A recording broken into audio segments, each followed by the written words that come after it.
ओम नमः शिवाय। शिवजी सदा सहाय। ओम नमः शिवाय। गुरुजी सदा सहाय। रुद्र की नेत्राग्नि से काम का भस्म होना, रति का विलाप, देवताओं की प्रार्थना से शिव का काम को द्वापर में प्रद्युम्न रूप से नूतन शरीर की प्राप्ति के लिए वर देना और रति का संवर्ग नगर में जाना। ब्रह्मा जी कहते हैं, मुनि काम अपने साथी बसंत आदि को लेकर वहां पहुंचा। उसने भगवान शिव पर अपने बाण चलाए। तब शंकर जी के मन में पार्वती के प्रति आकर्षण होने लगा और उनका धैर्य टूटने लगा।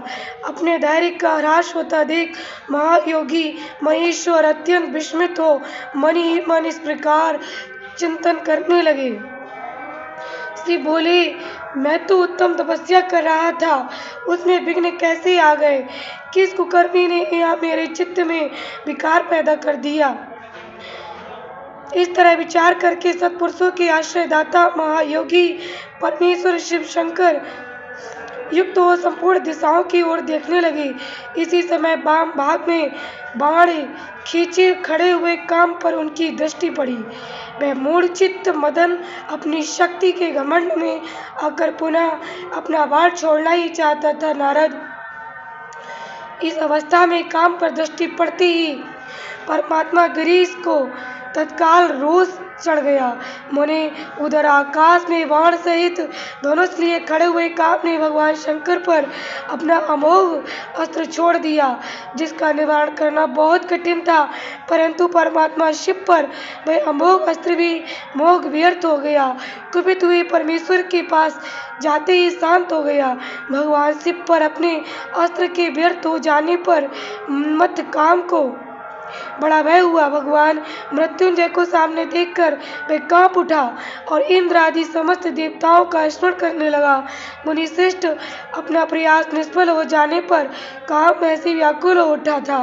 मुनीश्वर कामदेव के स्मरण करने पर वे इंद्र आदि सब देवता वहां आ पहुंचे और शंभु को प्रणाम करके उनकी स्तुति करने लगे। देवता स्तुति कर ही रहे थे कि कुपित हुए भगवान हर के ललाट के मध्य भाग में स्थित तृतीय नेत्र से बड़ी भारी आग तत्काल प्रकट होकर निकली। उसकी ज्वालाएं ऊपर की ओर उठ रही थी। वह आग धू धू करके जलने लगी। उसकी प्रवाह प्रलयाग्नि के समान जान पड़ती थी। वह आग तुरंत ही आकाश में उछली और पृथ्वी पर गिर पड़ी, फिर अपने चारों ओर चक्कर काटती हुई धराशायिनी हो गई। साधो, भगवान क्षमा कीजिए, क्षमा कीजिए। ये बात जब तक देवताओं के मुख से निकले तब तक ही उस आग ने कामदेव को जलाकर भस्म कर ही दिया। उस वीर कामदेव के मारे जाने पर देवताओं को बड़ा दुख हुआ। वे व्याकुल हो, हाय ये क्या हुआ, ऐसा कहकर जोर जोर से चीत्कार करते हुए रोने बिलखने लगे।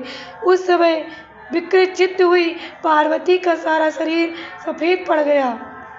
काटो तो खून नहीं, वे सखियों को साथ ले अपने भवन को चली गईं। कामदेव के जल जाने पर रति वहां एक क्षण तक अचेत पड़ी रही। पति के मृत्यु के दुख से वह इस तरह पड़ी थी मानो मर गई हो। थोड़ी देर में जब होश हुआ तब अत्यंत व्याकुल हो रति उस समय इस तरह की बातें कहकर विलाप करने लगी। रति बोली, हाय मैं क्या करूं, कहाँ जाऊं, देवताओं ने ये क्या किया, मेरे उद्दंड स्वामी को बुलाकर नष्ट करा दिया। हाय हाय नाथ स्मर, स्वामी प्राण प्रिय, हा मुझे सुख देने वाले प्रियतम, हा प्राणनाथ, एक यहाँ क्या हो गया? ब्रह्मा जी कहते हैं, नारद, इस प्रकार रोती बिलखती और अनेक प्रकार की बातें करती हुई रति हाथ पैर पटकने और अपने सिर के बालों को नोचने लगी। उस समय उसका विलाप सुनकर वहां रहने वाले समस्त वनवासी जीव तथा वृक्ष आदि स्थावर प्राणी भी बहुत दुखी हो गए। इसी बीच में इंद्र आदि संपूर्ण देवता महादेव जी का स्मरण करते हुए रति को आश्वासन दे इस प्रकार बोले। देवताओं ने कहा, तुम काम के शरीर का थोड़ा सा भस्म लेकर उसे यत्नपूर्वक रखो और भय छोड़ो। हम सबके स्वामी महादेव जी कामदेव को पुनः जीवित कर देंगे और तुम फिर अपने प्रियतम को प्राप्त कर लोगी। कोई किसी को ना तो सुख देने वाला है और ना कोई दुखी देने वाला है। सब लोग अपनी अपनी करनी का फल भोगते हैं। तुम देवताओं को दोष देकर व्यर्थ ही शोक करती हो।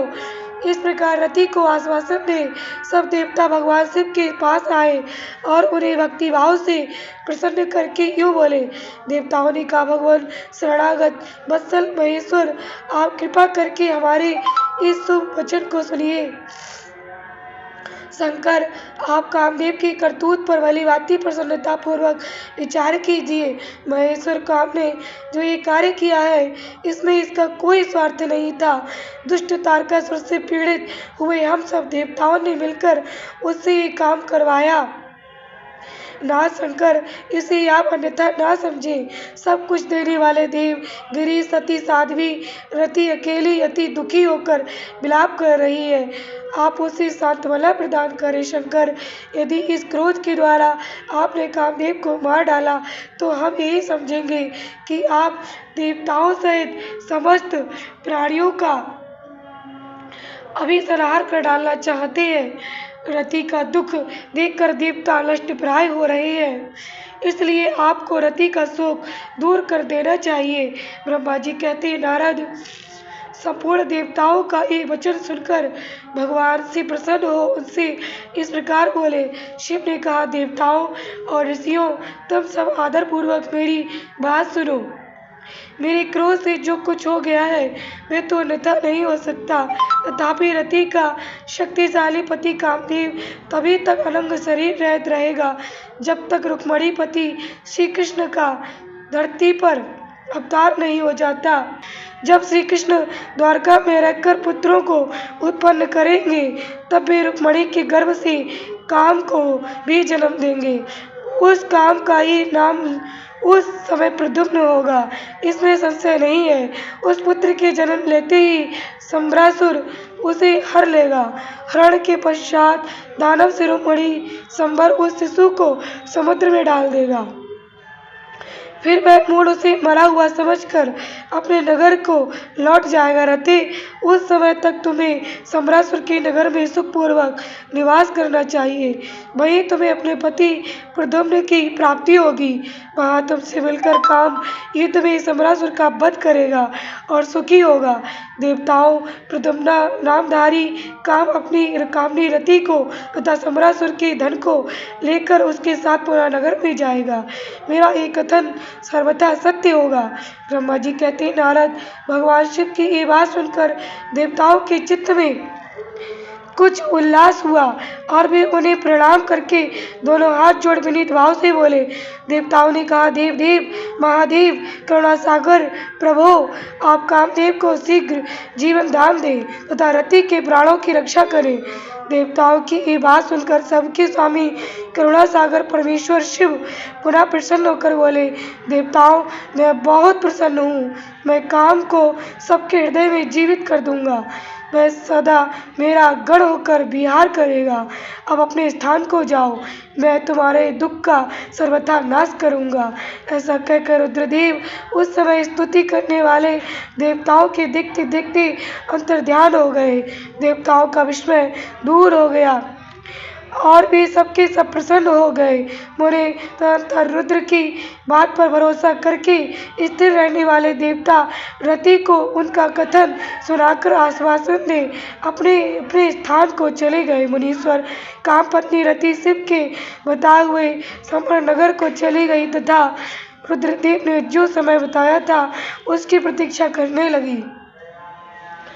जय गुरु जी, शुक्राना गुरु जी, अनंतम अनंतम शुक्राना। ओम नमः शिवाय। शिव जी सदा सहाय। ओम नमः शिवाय। गुरु जी सदा सहाय।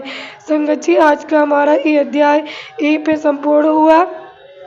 संगत जी, आज का अध्याय बहुत ही डिवाइन, बहुत ही ब्लेसिंग्स भरा अध्याय है। संगत जी, भगवान शिव के लिए प्रसन्न कर लिया देवताओं ने स्तुति करके, तो भगवान शिव आज हम सब पर भी बहुत प्रसन्न है। इसलिए जो चाहिए वो मांग लीजिए।